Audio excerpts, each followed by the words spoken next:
Hello, it's Dr. O and welcome to the mini-series on Who Are You? And we are on part 2, beliefs. Now, very quickly, one of the things that I want you to be clear on is you are made up with all these amazing different elements of who you are. One of them is beliefs. The other one is your value system as well. And those two combined really form your identity. So I want to break those down into these next two sections. We're going to talk about beliefs to start with. Okay, so I just want to make a statement to you. You were not born with a set of beliefs. You didn't emerge into this world as this beautiful newborn baby and just go, oh, well, here I am. I've just been born and I can't climb mountains. I'm not very good with money. I'm not a good communicator. And by the way, I'm a very good sprinter. I'm a great lover. But that's about all I know about myself. That didn't happen. You, as a human being, literally, your beliefs started from those two amazing people that brought you into this earth, your parents and the people that you were most associated with.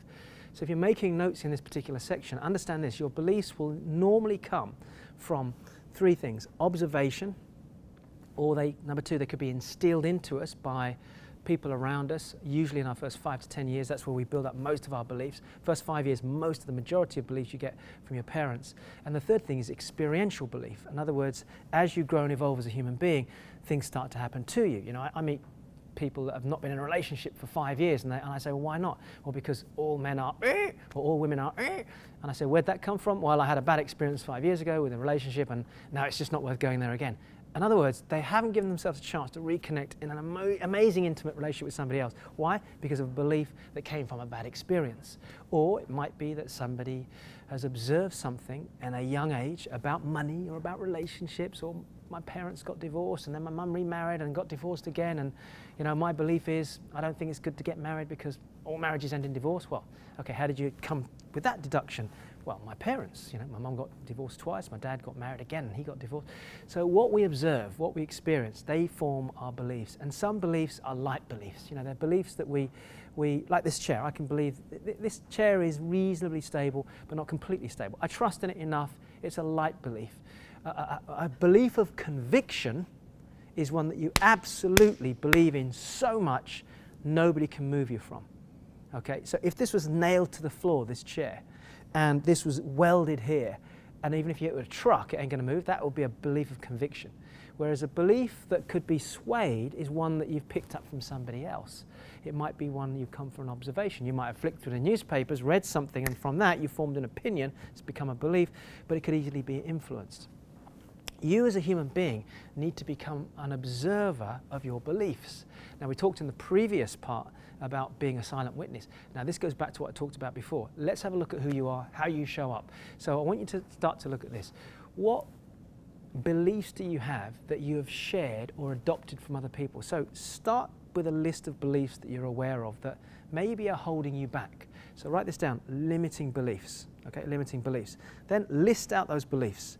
So if you're not sure what a limiting belief is, a limiting belief is anything that you have inside you that you know is something that you carry around as an excuse. That could be another thing. So somebody says to me, you don't understand, I haven't got enough time. There you go, write that down. That's a statement, which is a belief. Belief is I don't have enough time.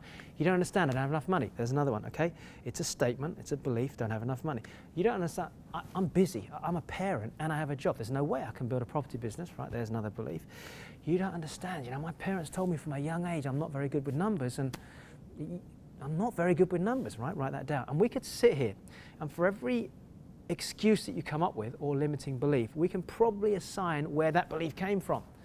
I was literally, before I came in here, I was in a cafe just next door on the phone to somebody who's one of our mentors in our team, and she was explaining that one of our clients, who's quite high level in the city here, he had a bad experience with somebody in a relationship when he was late teens, early 20s, and that relationship has caused him to have a series of difficult relationships, and he's like late 40s, early 50s now. Why? Because of one experience from the past, and it became his belief system, which became his identity, which is don't trust relationships, don't get too close to somebody because it could affect me, could hurt me, I don't want to get hurt, so it's easier if I just stay safe. Or I distance myself from people anytime they get close to me. Same thing with money, same thing with family, same thing with business. It can happen anywhere you go. So this whole thing about being an observer is very, very important. So what I want you to do is this: list out all the beliefs that you're aware of that hold you back. Just list them out. Boom, boom, boom, boom, boom, boom, boom. That's the first thing, okay?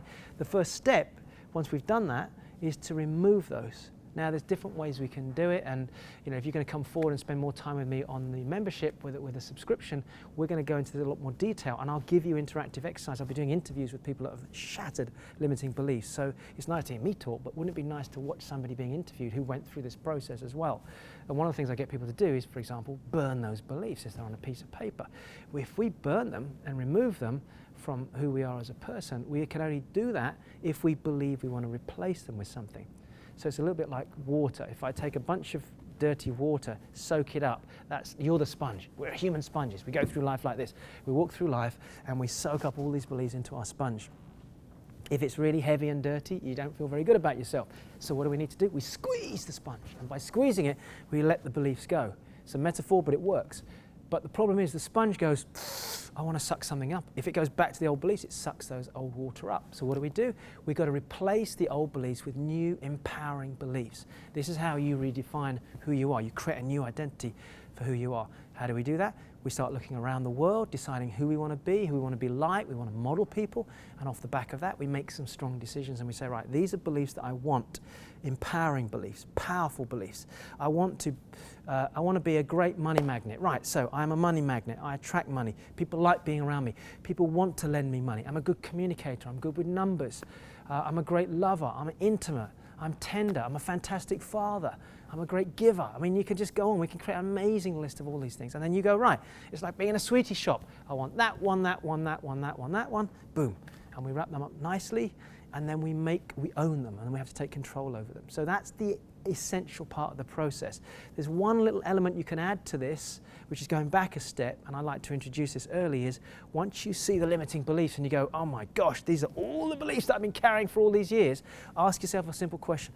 What are the consequences? If I carry on holding on to that crap and I carry it through my life, what's the consequences to my relationship, my family, my success, all of these things? Because the consequences, if they're bad enough, will get you to do something positive. And that's where we bring in the empowering beliefs.